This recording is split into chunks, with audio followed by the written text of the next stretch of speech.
Olá, boa noite. Boa noite. Como os fiéis podem alcançar as indulgências anunciadas pelo Vaticano para o Dia Mundial dos Avós?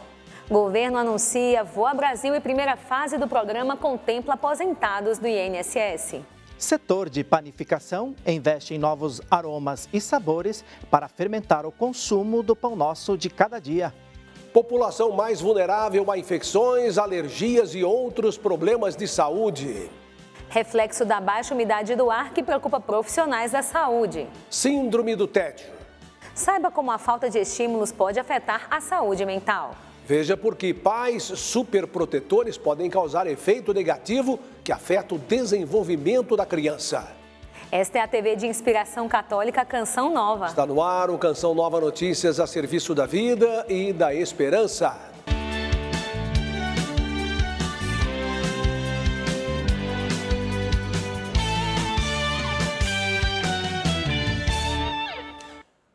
O Vaticano anunciou que os fiéis católicos poderão alcançar a indulgência plenária na celebração do Dia Mundial dos Avós, já no próximo domingo.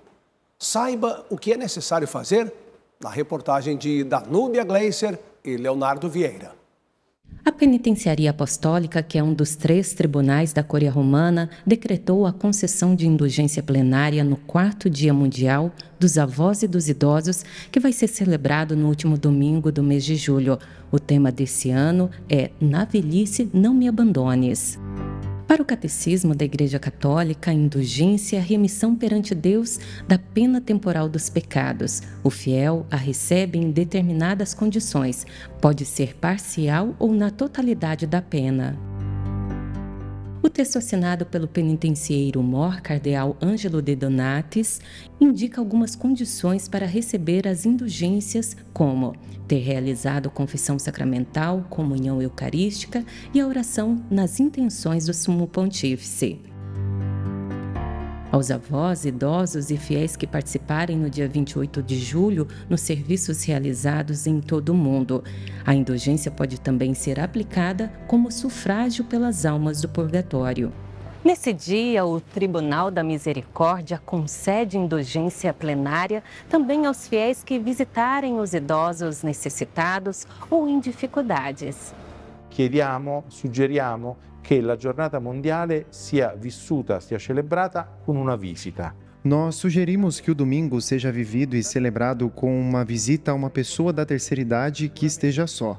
É importante para ela e será um bem para o seu coração. Em modo anche pouquinho il vostro cuore. O texto faz um convite aos idosos, doentes e todos os impossibilitados de saírem de casa, a oferecerem a Deus as suas orações, dores e sofrimentos. Dessa forma, serão alcançados pela indulgência plenária. Ao final, um convite aos sacerdotes. Ao ouvirem as confissões, mostrem-se disponíveis, com espírito pronto e generoso para a celebração da penitência. Coloquemos por um dia ao centro da nossa comunidade eclesial os idosos e vivamos a festa com eles, que não pode ocorrer só em um dia, pois os anciãos, como disse o Papa, não são o nosso passado, mas o futuro. Porque gli anziani, come ci dice il Papa, non sono il nostro passato, è il nostro futuro. Já pensou que o seu filho pode ser e como poderá estar daqui a 10 ou 15 anos? No esforço contínuo por proteger e garantir o sucesso dos filhos, não são poucos os pais que adotam um comportamento superprotetor. Será que essa atitude, marcada pela intervenção e vigilância constante, prepara as crianças para os desafios do futuro? Veja na reportagem. Os sorrisos largos, carinhos e abraços demonstram a alegria das crianças e também a dos pais em poder cumprir com a missão da paternidade. A dica que eu dou assim é, eu sei que exige tempo, mas deixe o seu filho fazer o que precisa dentro de um lar. A educação dos filhos pequenos, a preocupação com o futuro deles e a busca para serem adultos saudáveis passam pela autonomia que os pais precisam oferecer às crianças. Atitudes contrárias, como a superproteção e privá-los das consequências de suas ações, têm nome: pais helicópteros. Podem trazer insegurança nas decisões, nas escolhas que essas crianças podem ter numa vida futura, aprendizagem na escola, nas suas escolhas. Exagerar no cuidado é uma conduta dos pais que pode comprometer o futuro dos filhos, como, por exemplo, apontar o que os filhos devem fazer, brincar, agir ou cuidar dos brinquedos. A autonomia é fundamental para o desenvolvimento da pessoa humana, independente da fase. Ela é o primeiro sinal de que a pessoa está pronta para se desenvolver. Ana Luísa, mãe de 3 filhos, 2 deles atípicos, trabalha a autonomia e a independência com eles. Ela tem 1 ano e 10 meses, Lúcia Maria, e a gente precisa respeitar essa idade. Então, por exemplo, o que ela consegue fazer hoje? Ela consegue, eu vou trocar a fralda dela e ela vai e leva a fralda no lixo. O João Lucas, ele é autista e ele tem uma hipotonia, ele tem músculos fracos. Então, acaba que muitas vezes ele não consegue vestir-se, mas a gente vai dando aos poucos a autonomia para que ele possa se vestir. E tem a Ana Clara, que é a mais velha, de 8 anos, e aí ela já vai construindo também sua autonomia, nos ajudando a cuidar dos irmãos. A psicóloga afirma que existe um termômetro para que os pais possam saber se estão no caminho certo ou se estão sendo superprotetores. Quando essa criança já demonstra uma certa dificuldade de escolher o que vai fazer, escolher o que quer vestir, escolher o que vai comer, isso já é um termômetro para mostrar para o pai e essa mãe se eles precisam dar uma freada ou não nessa sobreproteção dessa criança. Uma criança autônoma e bem desenvolvida exige um trabalho árduo que começa em casa. Quanto mais a gente conceder aos nossos filhos pequenas responsabilidades, eles vão conquistando autonomia. Muito bem, criança! Você que está nos acompanhando, nós tivemos problemas técnicos com o áudio, né? Mas vamos retomar agora essa conversa com Matheus Alves, que está ao vivo e vai falar sobre como a autoridade excessiva pode prejudicar o desenvolvimento da pessoa humana. Boa noite, Matheus. Boa noite, Mauricéia. Boa noite, Reinaldo. Uma ótima noite para você que acompanha o Canção Nova Notícias. Um assunto importante para o cuidado com as crianças e adolescentes. Afinal de contas, vai dimensionar toda a vida. Ao meu lado está uma neuropsicopedagoga, olha o trava-língua, hein? Aqui ao meu lado a doutora Bruna, que vai falar um pouco mais a esse respeito. Doutora Bruna, eu queria que a senhora explicasse para a gente como que os pais podem quebrar esse ciclo, porque a superproteção é um cuidado, mas de forma exagerada, como a gente viu na matéria da Ruana, não é indicado. Boa noite, Reinaldo. Boa noite, Mauricéia. Boa noite, Matheus. Boa noite, família Canção Nova. E essa superproteção, ela acaba por ser uma negligência também, porque quando a gente retira essa oferta de oportunidade das experiências do cotidiano, desde cuidados diários com a vida da criança, seja de autocuidado, seja na rotina dos estudos, nós como pais e profissionais também como terapeutas, nós precisamos ajudar essa criança a conquistar essa autonomia através de um estabelecimento de vínculo no processo da aprendizagem. E quando fala de aprendizagem, se a gente coloca a superproteção, a gente também acaba por deixar uma lacuna nessa desenvoltura do desenvolvimento da criança. E como se trata de também cuidar da infância desse pai, dessa mãe, que não está conseguindo conduzir bem esse ser humano que está sob sua responsabilidade, nós pensamos o seguinte, que dentro de uma abordagem mais científica, mais aprofundada do processo de desenvolvimento da criança, do adolescente, a superproteção ela pode também ocasionar traumas, tanto quanto alguém que negligencia os devidos cuidados. Excelente, doutora. Eu convido agora a senhora e o pessoal que está em casa para poder imaginar a seguinte situação. Uma mãe tem um filho que nasceu com cegueira, um filho cego. O filho está entrando pela cozinha, tropeça no tapete e vai ao chão, cai. A mãe observa, o filho não vê que a mãe está próxima e pede ajuda à mãe. A mãe observa e não fala nada até que o filho levanta. Até que ponto é crueldade e até que ponto é cuidado? Nesse contexto, a gente precisa também observar as experiências. Pela análise do comportamento e toda essa expertise clínica, nós, como neuropsicopedagogos, sempre nos direcionamos a uma orientação às famílias, que é o início da avaliação. Então, ao avaliar uma situação como essa, que muitas vezes nos é trazido dentro dos atendimentos, você olhar como algo que, porque a criança tem tal dificuldade e fazer por ela aquilo que ela dá conta, isso em momento algum vai ser considerado como crueldade, pois se você olhar os marcos do desenvolvimento infantil e as crianças, elas têm por natureza, todo ser humano tem por natureza, o gosto por aprender. Então, se a gente colocar numa situação que retirar, a crueldade não está em a criança cair e o pai deixar que ela aprenda a se levantar.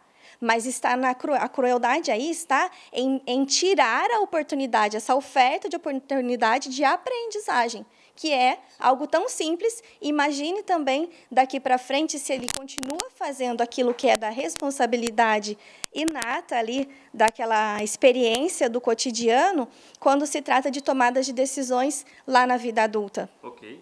É isso, obrigado, doutora, por sua participação aqui conosco. Eu volto com você, Reinaldo. Em um mundo bastante acelerado, a falta de estímulos e a monotonia podem levar a uma condição pouco discutida, mas impactante, a síndrome do tédio. Pois é, muitas vezes subestimada, a perda de vontade para realizar tarefas no trabalho, por exemplo, pode afetar a saúde mental. Descobrir causas e sintomas para combatê-la de modo eficaz é um caminho para uma vida com mais qualidade e bem-estar.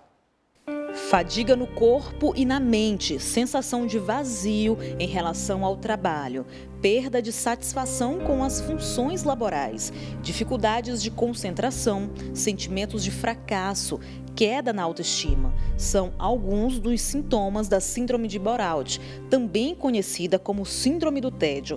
Esse sentimento pode tornar difícil a convivência no ambiente de trabalho. Ela não se esforça para fazer melhor.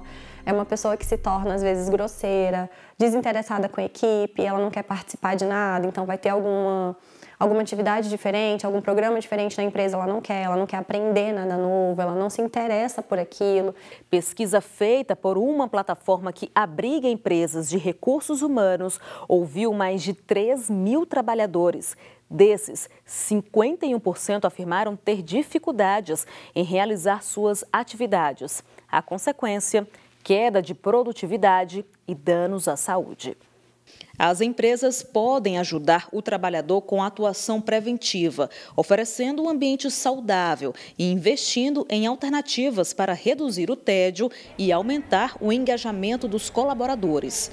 A empresa ela tem que estar disposta a ouvir o seu funcionário. Vamos supor, esse trabalhador subinutilizado, ele tem algumas competências que ele pode engajar mais, né, na rotina da empresa. Ele pode conversar com o seu superior para que isso seja modificado.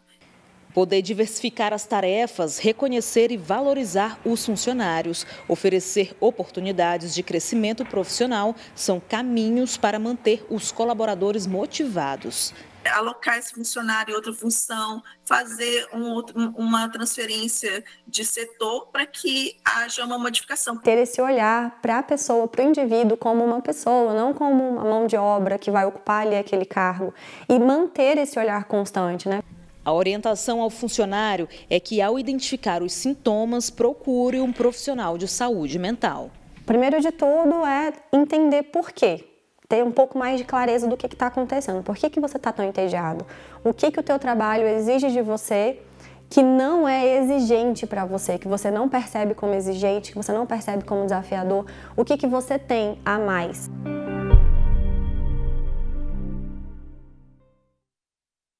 Nós ouvimos na reportagem psicóloga, advogada e seguimos com esse assunto da reportagem agora no campo da espiritualidade. Vamos a Brasília com Camila Castro, que está ao vivo e traz mais detalhes para nós. Boa noite, Camila.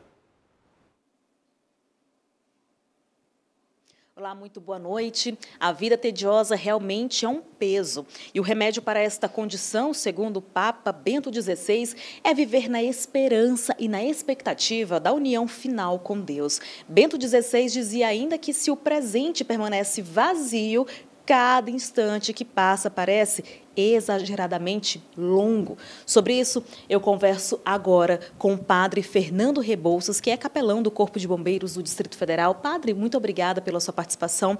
Bom, Jesus disse, né, para termos bom ânimo, mesmo em momentos de aflição. Como fazer realmente para combater esse tédio? Bom, Camila, boa noite, telespectadores. O que eu posso falar para vocês da minha experiência, vamos chamar de clínica, né? Como capelão aqui do Corpo de Bombeiros, como padre há 21 anos, atendendo pessoas na direção espiritual, na confissão, é que hoje existe um problema que eu batizei de inanição espiritual. O que vem a ser a inanição espiritual? Em primeiro lugar, quando o ser humano vive no pecado. Então, a gente vai ficar no vazio do pecado sempre, porque o pecado escraviza, né?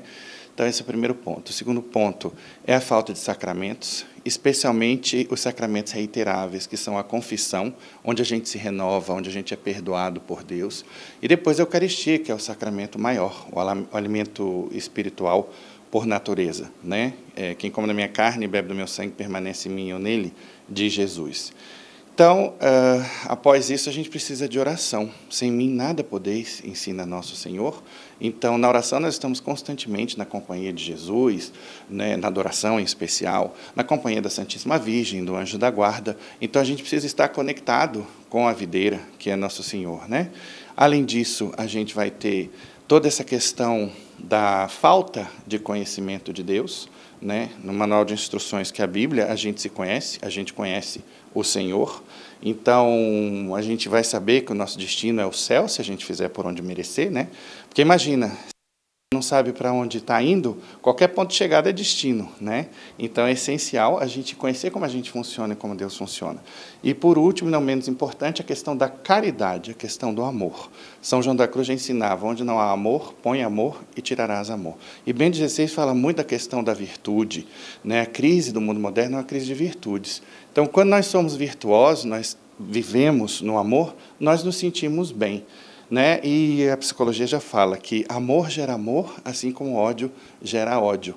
E o doutor Marco Aurélio Dias da Silva escreveu um livro intitulado Quem Ama Não Adoece, que é a prova, através da medicina, de que esse nosso grande mandamento vai gerar uma saúde que é física e é psicológica. Fora que, trabalhando as virtudes, a gente tem a saúde espiritual também. Com certeza. Grandes ensinamentos para a gente hoje. Muito obrigada pela sua participação.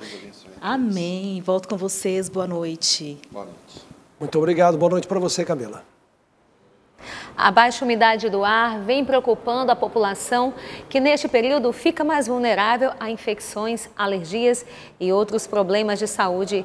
Veja na reportagem de Gabriele Dutra e Vitor Ferreira. 96 dias consecutivos sem chuva. Nas ruas, a população já sente os efeitos do tempo seco. Coriza, né? Aquela coceira, espirros, né? E a gente fica com muita falta de ar, garganta seca. Eu fico com as vistas assim coçando e tô com a tosse seca. O tempo seco propicia que a mucosa, que é essa parte úmida, ela se rompa e expõe ali o vaso. Muita gente tem até sangramento nasal. Isso facilita a transmissão e a infecção por vírus e bactérias, porque esse vaso fica exposto e aí a gente perde a barreira que o nosso corpo tem. Este é o maior período de seca dos últimos 5 anos, segundo o Instituto Nacional de Meteorologia. Neste ano, a estiagem começou mais cedo. A última chuva na capital mineira foi no dia 19 de abril. Isso é comum na estação seca, mas normalmente essa contabilização a gente observa lá para final de agosto, meados de setembro. E esse ano, já no mês de julho, a gente já está com todo esse período de dias consecutivos sem chuva. Segundo a Defesa Civil, Belo Horizonte está sob alerta de tempo seco até o domingo. E a umidade relativa do ar deve ficar em torno de 30%. Todos os anos, a partir de meados de julho, a gente tem uma recorrência de baixos índices de umidade. Isso é característico do inverno em Minas Gerais. Esse ano, um pouquinho antes. Em junho, a gente já tinha baixos índices de umidade. E a partir de agora, a tendência é que persista isso durante o inverno até virem as primeiras chuvas. O que exige cuidados com a saúde. Eu tomo bastante água. E comprei também um colírio, né? Que é tipo uma lágrima artificial pro meu olho. Eu lavo as narinas, né, com soro fisiológico, né? coloco, né, o balde com a água ou então uma toalha molhada nos quartos, né? E além disso, é importante a gente falar da vacinação, que é uma medida de prevenção coletiva. Então, a adesão à vacinação esse ano foi mais baixa do que o ano passado e fica o meu incentivo aí para toda a população que já está liberada a vacinação. Na quinta-feira, a forte massa de ar seco continua atuando sobre o país e deixa o centro-oeste e o sudeste em alerta. A umidade baixa do ar aumenta a atenção, principalmente sobre essa região que vai do interior do Paraná até o centro do Pará. Em alguns estados, a umidade está abaixo dos 30%. É o caso de Goiânia, com 21%, e Palmas e Cuiabá, com 24%. Lembrando que, segundo a OMS, o ideal para a saúde é entre 50% e 60%. No centro-oeste, o tempo fica firme e com muito sol em praticamente toda a região, mas atenção para áreas do Mato Grosso e Mato Grosso do Sul, onde a temperatura pode ficar abaixo dos 20% de umidade. No sudeste, o sol na quinta-feira brilha em praticamente toda a região, mas o destaque vai para o interior de São Paulo e Minas Gerais, onde a umidade pode também atingir níveis críticos. O sistema de alta pressão deixa o dia sem chuva no sul do país. E a exceção vai ser o extremo sul gaúcho aqui nessa região de cor azulada, onde pode ter pancadas de chuva isolada. No Nordeste chove em praticamente toda a costa, que vai do litoral sul da Bahia até o leste do Rio Grande do Norte, mas tem previsão de chuva também em parte do Maranhão. Por fim, na região norte, as pancadas de chuva continuam em Boa Vista, Roraima, e pode ter temporais. Mas o dia vai ser de sol no Acre e Tocantins. Os termômetros marcam mínima de 15 graus no Rio de Janeiro, 17 em Porto Alegre e máxima de 34 graus em Manaus e 36 em Cuiabá. Eleições municipais de outubro. 156 milhões de brasileiros estão aptos a votar este ano. Para ajudar os eleitores nessa tomada de decisão tão importante, a Conferência Nacional dos Bispos do Brasil disponibilizou um documento com orientações da Igreja aos eleitores para o bom exercício do voto.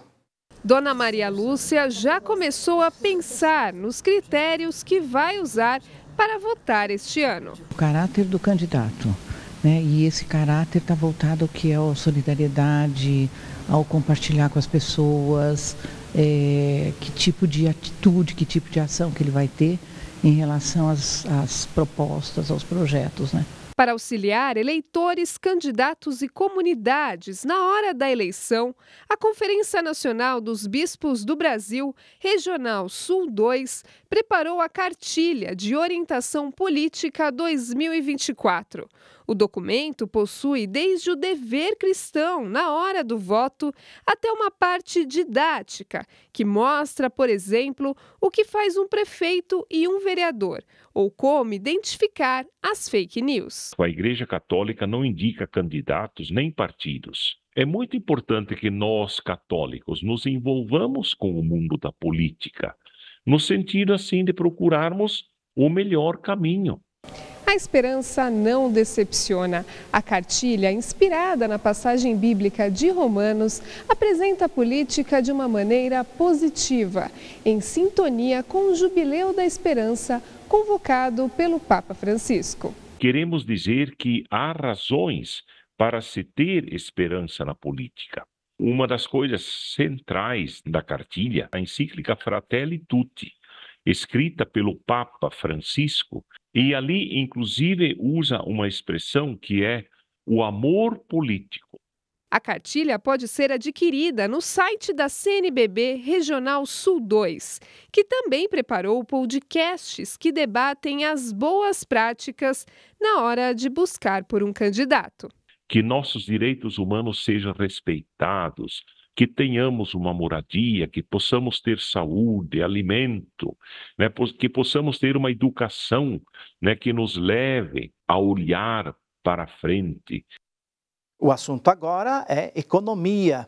Uma feira de panificação que acontece aqui em São Paulo apresenta tendências e novidades do pãozinho, que não pode faltar na mesa do brasileiro. A reportagem é de Natália Cassiano e Antônio Matos. Uma mistura sem açúcar, leite e farinha de trigo, indicada para todo tipo de público, principalmente para quem quer uma receita prática e saudável. Em média, o bolo está assado e pronto para ser servido no prazo de 35 minutos. Essa é uma das novidades da FIPAM, a maior feira de panificação e confeitaria da América Latina. A ideia é trazer o bolo sem essas condições, sem esses ingredientes, mas com a mesma qualidade de um bolo caseiro. Com cerca de 55 mil profissionais e 480 expositores, a feira mostra tendências do setor de panificação e modernizações nos maquinários e acessórios diversos. Nós temos muitas novidades, muitos equipamentos novos, produtos novos, tecnologia, temos, enfim, tudo quanto é coisa de mais moderno no mundo está aqui na FIPAM hoje. O pão vai bem em qualquer época do ano, de norte a sul do país. O produto está presente na mesa de grande parte dos brasileiros. Nos últimos 4 anos, o consumo de pães no estado de São Paulo saltou de 41 milhões para 44 milhões de unidades. Outro lançamento é o espaço de fermentação natural.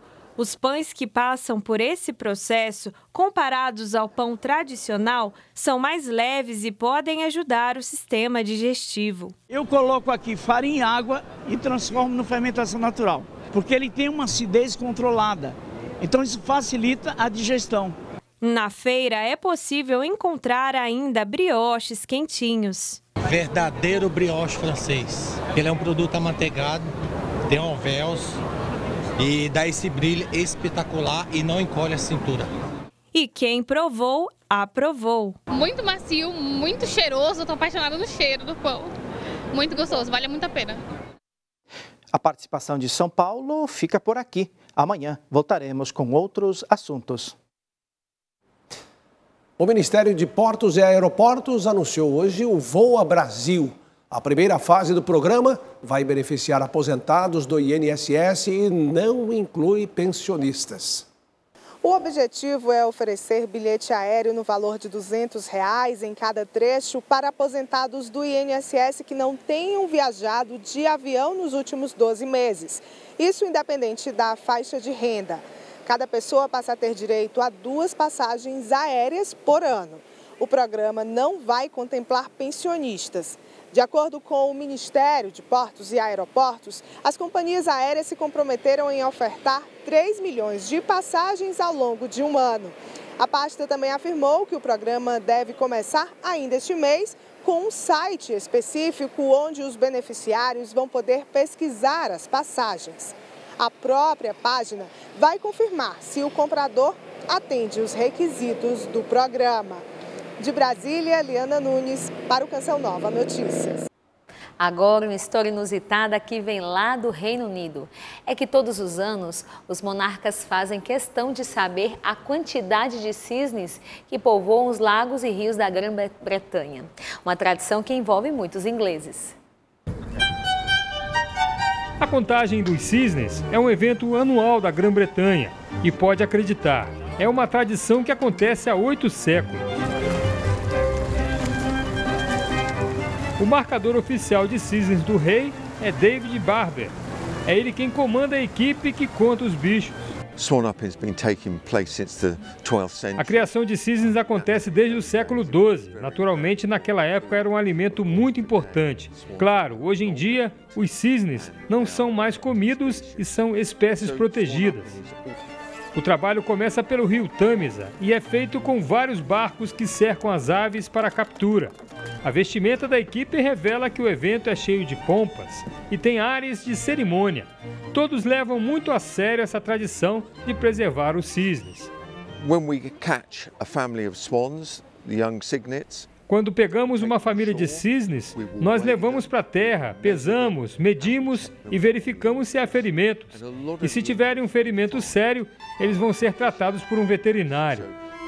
O rei mantém o direito de propriedade sobre todos os cisnes que nadam em águas abertas e em certos trechos do rio Tâmisa. Os cisnes, que atualmente pertencem ao rei Charles, são contados ao longo de 5 dias.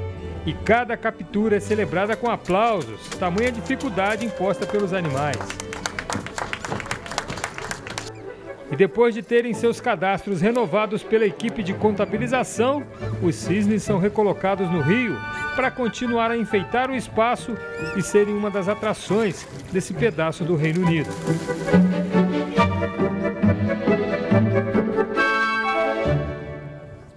E agora a gente muda de assunto porque 60 sacerdotes da Arquidiocese de Aracaju estão em retiro desde a última segunda-feira. Tempo para revigorar o espírito para seguir com a missão. O encontro propõe reflexões sobre a espiritualidade e a necessidade de manter uma profunda amizade com Cristo.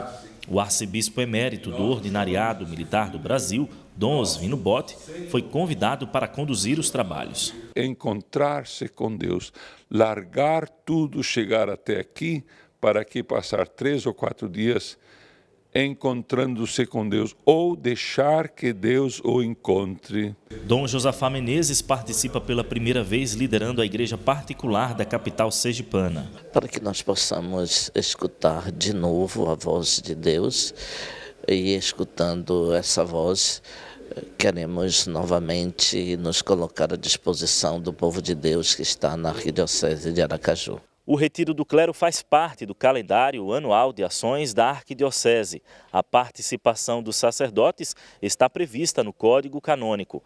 O momento serve para o crescimento espiritual dos presbíteros e unidade com o bispo. É muito importante para que o trabalho de evangelização continue firme em nossa arquidiocese. É o momento para que nós possamos também se abandonar nas mãos de Deus, pedir o Espírito Santo, para que possamos também dar continuidade ao projeto de Jesus Cristo em nossas paróquias. Aquilo que nosso Senhor fala no Evangelho, né? Se retirar para estar com Ele. Então esse é um tempo de estarmos com o nosso Senhor, para depois voltarmos à missão e voltarmos, né, continuando na presença dEle. Uma das ações na Canção Nova é promover a vida e a família e construir um ambiente de amor e paz. Este gesto evangeliza e acontece porque muita gente contribui com essa obra, que evangeliza 24 horas por dia. Estamos com 80% na campanha desse mês. Multiplique o bem. Acesse clube.cançãonova.com e faça sua doação. Ou doe pelo Pix com a chave pix.doação@cançãonova.com. Obrigada por sua fidelidade. A Rede de Desenvolvimento Social Canção Nova oferece projetos que contribuem para a formação integral da pessoa. No segundo semestre, o projeto Geração Nova e o Centro de Atendimento Comunitário estão disponibilizando vagas para alguns segmentos. As inscrições vão até depois de amanhã, 26 de julho. Arte e cultura, esporte, educação e tecnologia fazem parte dos projetos sociais da Canção Nova. A Rede de Desenvolvimento Social Canção Nova está com as inscrições abertas para as novas matrículas no segundo semestre. As vagas são limitadas e estão disponíveis para crianças, jovens e adultos. Está sendo oferecido o curso de artesanato, que entra feltro, pintura, pet appliqué, bijuteria, que é informática básica para adulto, inclusão digital, que é para o pessoal da melhor idade, desenvolvimento de games, ukulele, violão e teclado, leitura e artes, pintura em guache e também memória ativa, que é para o pessoal da melhor idade. Desde 2004, o Progem tem como missão promover o desenvolvimento da comunidade nos âmbitos profissional, educacional e social. Ali nós trabalhamos muito o desenvolvimento de cada aluno, a capacidade dele ter um futuro melhor, desenvolver tanto do lado social, né, com outros alunos, quanto do lado profissional também. A equipe traz grandes expectativas para o próximo semestre. É a gente acolher, né, as pessoas que Deus está confiando para a gente para o segundo semestre, poder ajudar na parte social, psicológica e também na parte das oficinas, né, com os conhecimentos, para a gente poder ajudar numa geração de renda futura. Para fazer a inscrição é muito simples. Os documentos necessários é o CPF, o RG, o comprovante de residência e a declaração escolar do aluno. A coordenadora do CAC afirma que a missão do projeto social tem um grande impacto na vida dos educandos. O projeto social, ele impacta de uma forma de modo geral. Ajuda, no desenvolvimento dos conhecimentos, nas habilidades e também na parte de evangelização que a gente trabalha com eles aqui. Todos com a missão de formar homens novos para o mundo novo.